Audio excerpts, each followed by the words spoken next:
এক ভাগ লোক কোথাও হইলে কয়েক দশজন পুলিশ আর র্যাবের দ্বারা এইভাবে বসায় রাখতে পারবে না।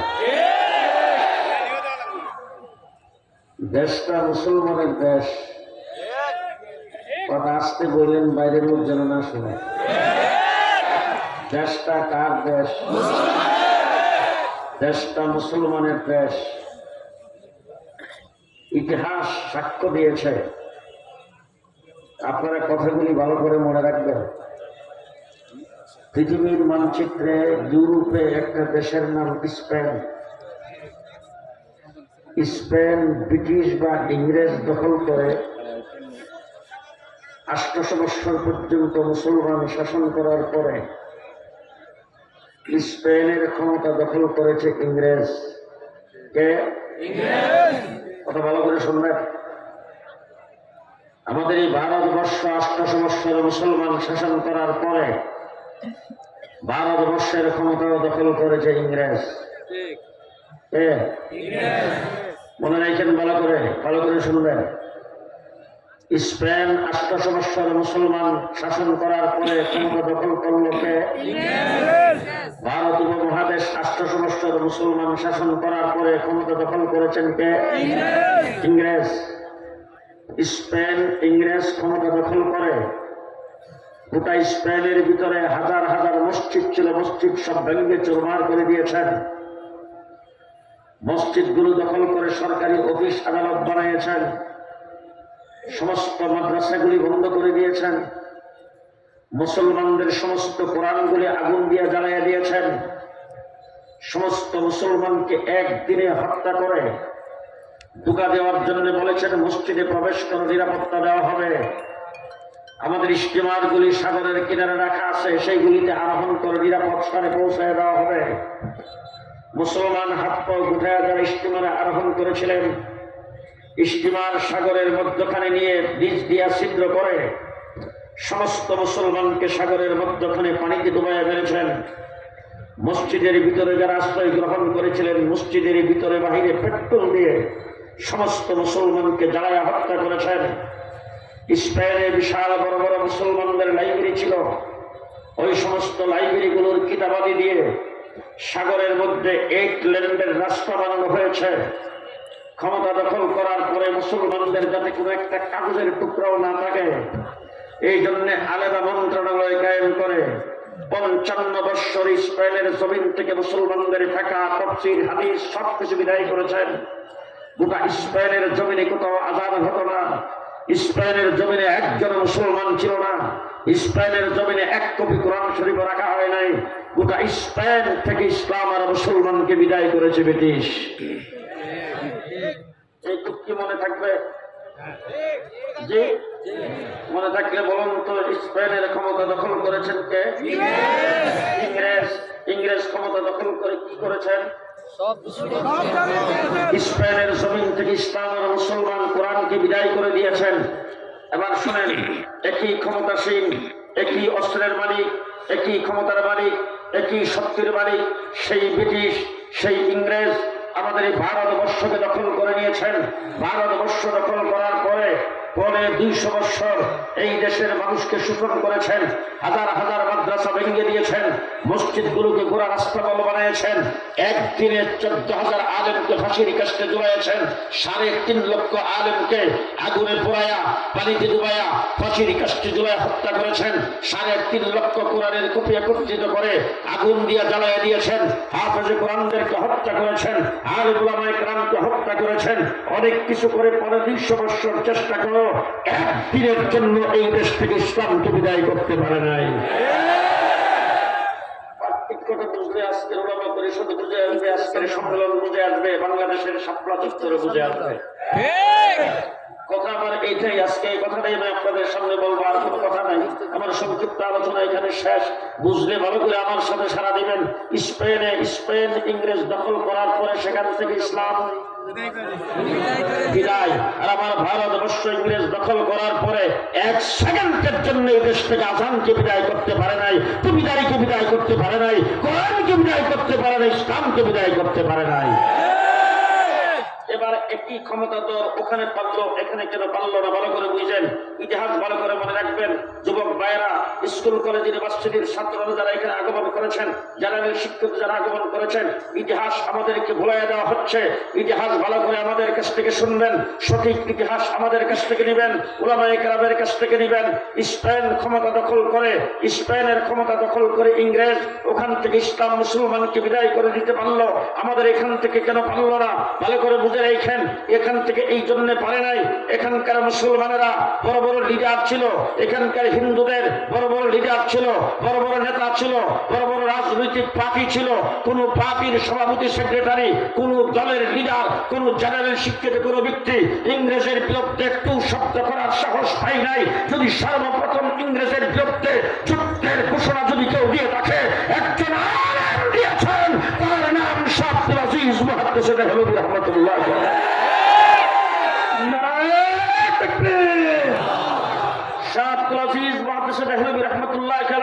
দিল্লির জামে মসজিদের মিম্বর থেকে ঘোষণা দিয়েছেন, হে ভারতবর্ষের মুসলমানেরা, তোমরা দারুল হক হয়ে গেছো, সূত্র কবলিত দেশ হয়ে গেছো, তোমাদের দেশ অমুসলিমরা দখল করে নিয়েছেন। সুতরাং এই দেশের মুসলমানদেরকে দেশ স্বাধীনের জন্য যুদ্ধ করা ফরজ।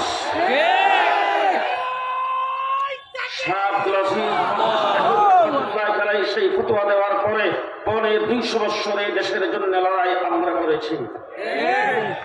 আজকে পরিষ্কার ভাষায় বলতে চাই, 2 বছর জেলের ভিতরে ছিলাম, সেখানে অনেক ধরনের বই পুস্তক পড়েছি। 2 বছর জেলের ভিতরে থেকে অনেক কিছু দিকের চোখে দেখেছি। এরপরে বই পুস্তক, ইতিহাস বর্তমানে যা আলোচিত হয়েছে, গত 15 বছরে মুসলমানদের মুসলিম ইতিহাসকে ভুলে দেওয়ার জন্য আমাদের দেশের স্কুল কলেজ ইউনিভার্সিটিগুলোতে যা কিছু পড়ানো হচ্ছে, আমাদের মূল ইতিহাসকে ভুলে দিচ্ছে।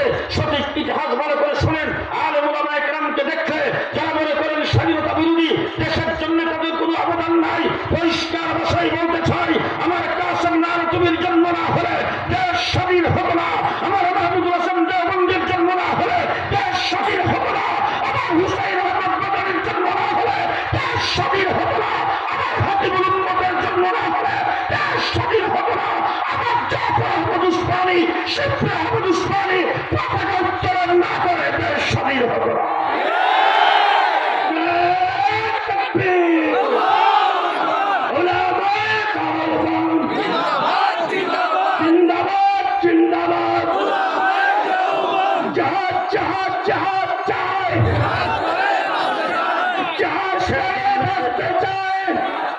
দেশের জন্য রক্ত আমরা দিয়েছি। 1.5 মাস রিমান্ডে ছিলাম, 1.5 মাস। টিভি অফিসের ভিতরে আমাকে 7টা দিন জিজ্ঞাসাবাদ করতো, রাত্র দিন 24 ঘন্টায়। আমার সামনে এসে সর্বপ্রথম গালি দিত, তুই পাকিস্তানি রাজাকার। আমার সামনে দাঁড়ায় বলতো, তোর হাফিজ হুজুর রাজাকার, তোর শাইখুল হাদিস রাজাকার, তোর মুফতি আমির রাজাকার, তোর আল্লামা মাহমুদ শফি রাজাকার। এক একজনের নাম ধরে গালি দিত, আর আমাকে বলতো তুই পাকিস্তানি রাজাকার। পরিষ্কার ভাষায় বলতে চাই, একদিনের জন্য পাকিস্তান যাই নাই। পাকিস্তানের কোন পাসপোর্টে, আমার পাসপোর্টে পাকিস্তানের কোনো বিষয় নাই, আমার পাসপোর্টে পাকিস্তানের কোনো শিল নাই, পাকিস্তানের সঙ্গে আলাদা কোনো সম্পর্ক আমাদের নাই। পরিষ্কার ভাষায় বলতে চাই, যারা আমাদেরকে পাকিস্তানি রাজাকার বলে গালি দিয়েছে, তোমরা বক্তৃতাই বলতা পারাবো না।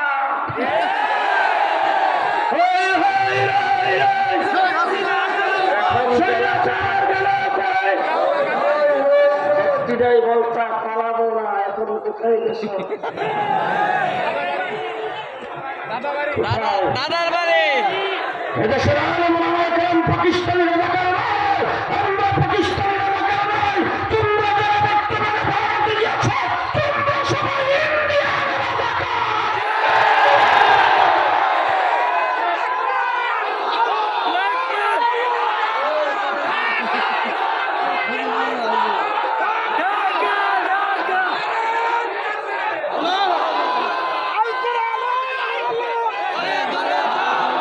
তাদেরকে পাকিস্তানি রাজাকার বলেছে, তারা দেশপ্রেমিক।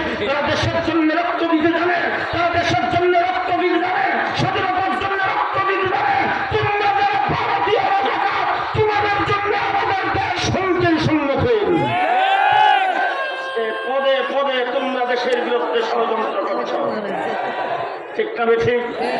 তোমরা যায় মুদির কোলে বসেছ, আর সেখান থেকে মুদি গত 16ই ডিসেম্বরে বিবৃতি দিয়েছেন দেশটা নাকি হিন্দুস্তানের স্বাধীনতা। উনি বলছেন যুদ্ধ করে আমাদের স্বাধীনতা, হিন্দুস্তানের স্বাধীনতা, দেশ আমরা স্বাধীন করেছি। পরিষ্কার ভাষায় বলতে চাই মিস্টার মোদী সাহেব, আপনারা আমাদেরকে সহযোগিতা করেছেন 71 মুক্তি যুদ্ধের সময়। আমরা গত 54 বছর আপনাদেরকে ধন্যবাদ জানাই আসছি, আমরা সাথে সাথে আপনাদেরকে ধন্যবাদ জানাইছি, সবসময় আমরা ধন্যবাদ জানাবো। তবে আমাদের মুখটা শুকায় না, যদি শুকানটা করে সে কথা বলে দিতে চাই, পাকিস্তানিরা যখন আমাদের দেশে যুদ্ধ করার জন্য আসছিল, যুদ্ধের সরঞ্জামের সাথে সাথে তারা বিভিন্ন সরঞ্জাম নিয়ে আমাদের দেশটাকে দখল করার জন্য এসেছে। দেশে যুদ্ধ করে, দেশের যুদ্ধ করে তাদের ক্ষমতা পাকাপুক্ত করার জন্য এসেছে। যত অস্ত্র শস্ত্র নিয়ে আসছিল সব আপনারা লুণ্ঠন করে নিয়ে গেছে। আপনারা আমাদেরকে সহযোগিতা করবেন বলে এসে আমাদেরকে লুণ্ঠন করেছেন। দাঁড়িয়ে থাকে দেখবেন, কেউ যদি কথা না তো মনে করবেন হে বলে দেবেন। দেশের সম্পত্তি আপনারা লুণ্ঠন করেছেন। গত 54 বছর আমাদেরকে পানির অভাবে মারছেন, ঠিক না ঠিক? আজকে ইসকনকে লেলাই দিয়েছেন আমাদের বিরুদ্ধে, আজকে সংখ্যালঘুদেরকে আমাদের বিরুদ্ধে লেলাই দেন। আজকে যেই লোকটাকে অস্ট্রেলিয়া জায়গা দেয় নাই, কানাডা জায়গা দেয় নাই, আমেরিকা জায়গা দেয় নাই, ইউরোপ জায়গা দেয় নাই, সেই শেখ হাসিনাকে পৃথিবীর কোন দেশ জায়গা দিও না।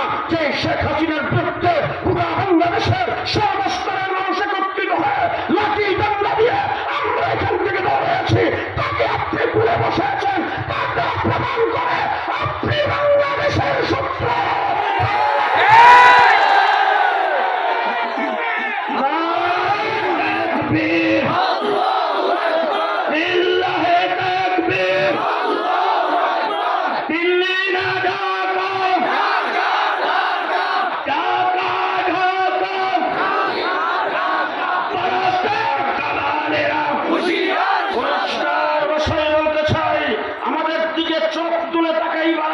আফগানিস্তানের দিকে তাকাও, বিশ্বের সবচেয়ে বড় পরাশক্তি আমেরিকা লাঠি ডান্ডার বাড়ি দিয়ে ক্যাম্পাস করাইয়া ছেড়ে দিয়েছেন। পরিষ্কার মিস্টার মোদী সাহেবকে বলবো, তোমার দুটি সামলাও, তোমার জনবল বেশি, তোমার রাষ্ট্র বড়, তোমার রক্ত বেশি, তোমার অস্ত্র বেশি, তোমার সৈন্য বেশি। আমার দেশটাকে যদি দখল করে ফেলবে, দেশের স্বাধীনতাকে নস্বাত করে ফেলবে, যদি আমাদের দিকে রক্ত চক্ষু দেখাও, জেনে রাখো তোমার শক্তি দেখার পাল আমাদের নয়। আমরা বদরের সৈনিকের উত্তরসূরি, আমরা উহুদের সৈনিকদের উত্তরসূরি, আমরা খালিদ বিন ওয়ালিদের উত্তরসূরি। আমার কি শক্তি আছে সেটা দেখার সময় আমার আছে? কথা আসতে বলেন কেন? সেটা দেখার সময় আমাদের আছে, এটা দেখার সময় আমাদের নাই। তার কারণ হলো আমরা মুসলমান, মুসলমান। দেশ স্বাধীন হয়েছে দ্বিজাতিত্বের ভিত্তিতে।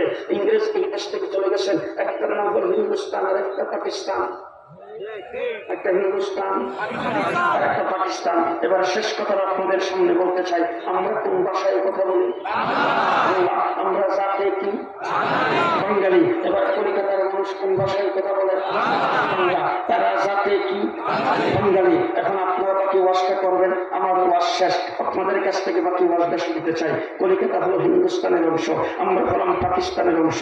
একই বাঙালি, একই বাংলা ভাষাভাষী, একই বাংলা ভাষায় কথা বলি। তারাও বাঙালি, আমরাও বাঙালি। তসলিমা নাসরিন বলেছিল এপারা বাংলা ওপারা বাংলা, তাহলে উপরের তারাও বাংলা, এই পারের তারাও বাংলা, তারাও বাঙালি, আমরাও বাঙালি, আমরাও বাংলা ভাষায় কথা বলি, তারাও বাংলা ভাষায় কথা বলে। কলিকাতা কেন হিন্দুস্তান, আমরা কেন পাকিস্তান? এই প্রশ্নের উত্তর দিবেন, আমি বিদায়।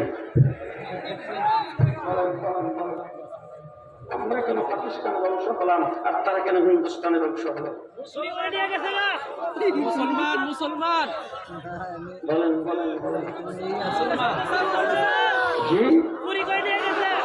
পরিষ্কার ভালো করে জেনে রাখেন, আজকে যারা বাংলাদেশের মুক্তিযুদ্ধের পক্ষ শক্তি বলে দাবি করেন, তাদেরকে পরিষ্কার ভাষায় বলতে চাই, আমরা পাকিস্তানের অংশ হয়েছিলাম মুসলমান হওয়ার কারণে। কিসের কারণে? কিসের কারণে?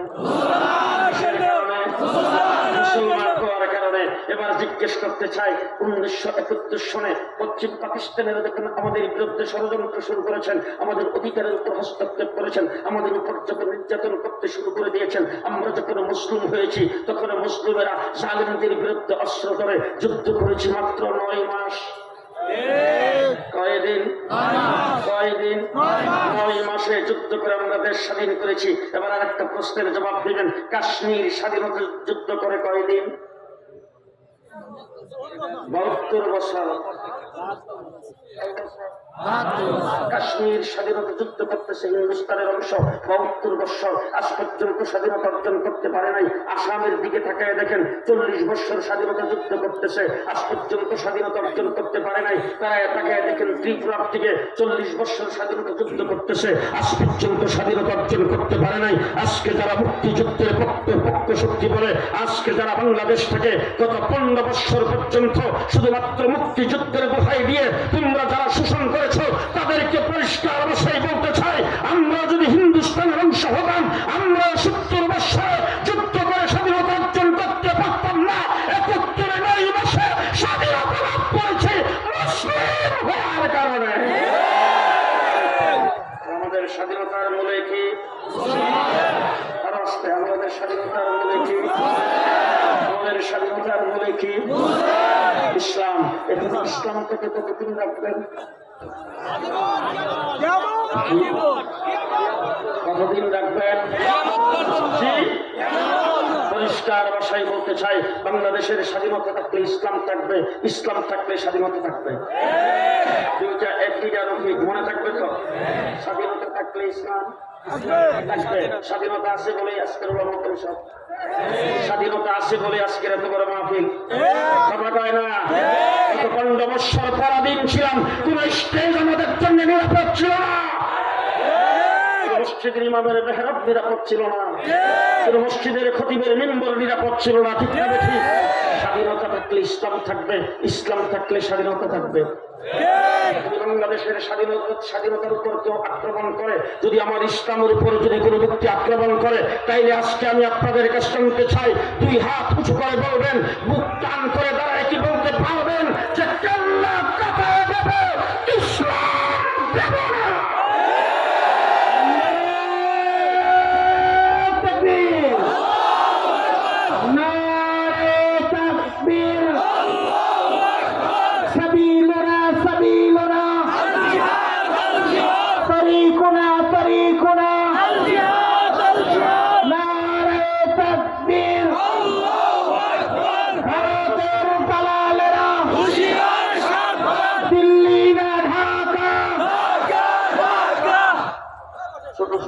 বিষয় বলতে চাই। 1 নম্বর বিষয়, স্টেজে আসার পরে শুনলাম নবীর পরে নবী নাই, সংসদে আইন চাই।